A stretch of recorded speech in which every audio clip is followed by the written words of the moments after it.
আজকে আমি বানাচ্ছি আমার 6 মান্থ প্লাস বেবির জন্য হোমমেড সেরেলাক। তো কিছু জিনিস আমরা আয়োজন করে রেখেছি। তো তার মধ্যে মাখানা 2 কাপ 2 বাটি মতো এখানে মাখানা আমি নিয়েছি। তো এটাকে আমি প্যানে ফ্রাই করে নেব। ফ্রাই হলে বোঝা যাবে যে একবার হাতে জাস্ট প্রেস করে দেখে নিতে হবে সেটা ভেঙে যাচ্ছে কিনা, তাহলেই বোঝা যাবে যে এটা ফ্রাই হয়ে গেছে। তো এটা ভেঙে যাচ্ছে, তো আমারটা ফ্রাই হয়ে গেছে। আমি এটা অন্য পাত্রে রেখে দিচ্ছি। এরপর নেব ওই বাটিটার মাপে আমি ওটস নেব।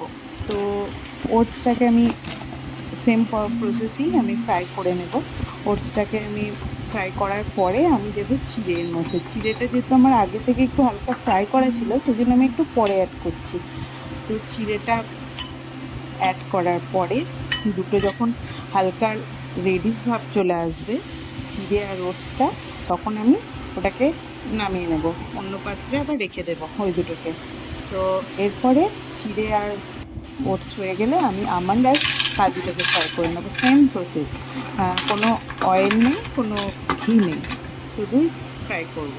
আর একটা আমার এই ছোট্ট বাটি, এই বাটিটা মাপ নিয়ে নিয়ে আমি সমস্ত কিছু করেছি। একটা বাটির মাপ থাকলে একটু সুবিধা হবে।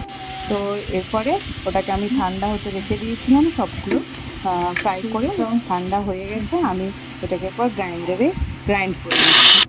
তো ভালোভাবে গ্রাইন্ড করার পরে আমি একটা পাত্রে ওটাকে ঢেলে রাখছি, ওটাকে ঠান্ডা হবার জন্য। তো যেহেতু কন্টেনারের মধ্যে রাখা হবে, এটা 1 মাস পর্যন্ত রাখা যাবে। তো সেই জন্য ওটাকে ঠান্ডা হতে হবে।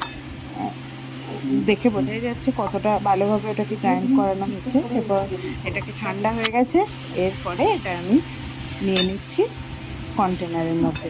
তো আমার এইভাবে রেডি হয়ে গেল আমার বাচ্চার জন্য হোমমেড সেরেলাক।